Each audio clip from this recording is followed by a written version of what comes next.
ভাইদা, অনুশ্রী কি হলো, তুমি এরকম ভাবে ছুটে এলে কেন? কিছু হয়েছে? আসলে ভাইদা, আজকে আমার ঈশানের সাথে বেরোনোর প্ল্যান ছিল। হঠাৎ করে কি হলো আমি বুঝতে পারলাম না। ও কোথায় বেরিয়ে গেল, আমাকে কিছুই বললো না। আর তারপর থেকে আমি ওকে ফোন করে যাচ্ছি, ফোনটাও ধরছে না, সমানে বিজি বলছে। আমার খুব টেনশন হচ্ছে কুসুম।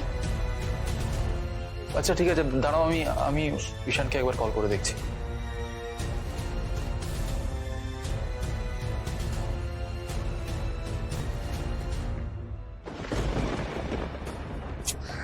ড্যাম ইট, ফোনটা এখনো সুইচ অফ বলছে। কোথায় গেল শ্রেয়া? ওর কোনো বিপদ হলো না তো?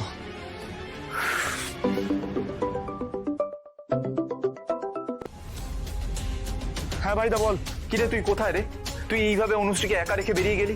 ও কতক্ষণ ধরে তোকে ফোনে ট্রাই করে যাচ্ছে, ফোন বিজি বলছে। কতটা টেনশন করছে ও জানিস? ভাইদা, একটা বড় প্রবলেম হয়ে গেছে। কি প্রবলেম হয়েছে? আরে একটা ছোট্ট মেয়ে আছে, ওর নাম শ্রেয়া। কয়েকদিন ধরে ওর বাবাকে ফোন করার চেষ্টা করছে, কিন্তু বারবার ভুল করে আমাকে ফোন করে ফেলছে। আমার কি মনে হয় বলতো ভাইদা, ও বাবাকে ছাড়াই বড় হচ্ছে। আর ওর বাবা নেই বলে স্কুলে ওকে ওকে নিয়ে হাসাহাসি করে, তারপর ভুলভাল কথা বলে কষ্ট দেয়। তাই জন্য হয়তো আমার সাথেই কথা বলার চেষ্টা করছে, আমাকেই বাবা ভাবছে। আর তুই ওর সাথে কথা বলিস? ঈশান, এতে তো সিচুয়েশন আরো কমপ্লিকেটেড হয়ে যাবে। আরে না না, মানে হ্যাঁ, মানে আমি সেই জন্যই ওকে বোঝানোর চেষ্টা করেছিলাম যে আমি ওর বাবা নই, কিন্তু ও তো অনেক ছোট, ও বুঝতে চাইছে না। ও ভাবছে যে আমি মিথ্যা কথা বলছি, ভাবছে যে আমি ওর আসল বাবা।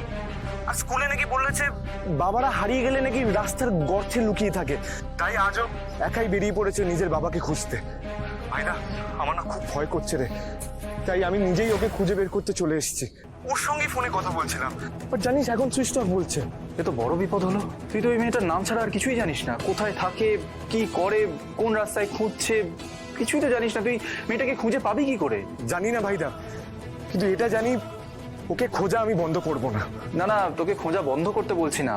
ঠিক আছে দাঁড়া, আমি চন্দননগর পুলিশ স্টেশনে আমার কয়েকজন চেনা জানা রয়েছে, আমি তাদের সাহায্য নিচ্ছি। আরে ভাইদা, শ্রেয়ার ফোনটা তো সুইচ অফ, পুলিশ কি করবে? অ্যাটলিস্ট লোকেশনটা খুঁজে বের করে ওকে ট্র্যাক তো করতে পারবে। যদি ওকে খুঁজে পাওয়া যায় তাহলে ওকে বাড়িতে ফিরিয়ে দিয়ে আসবে।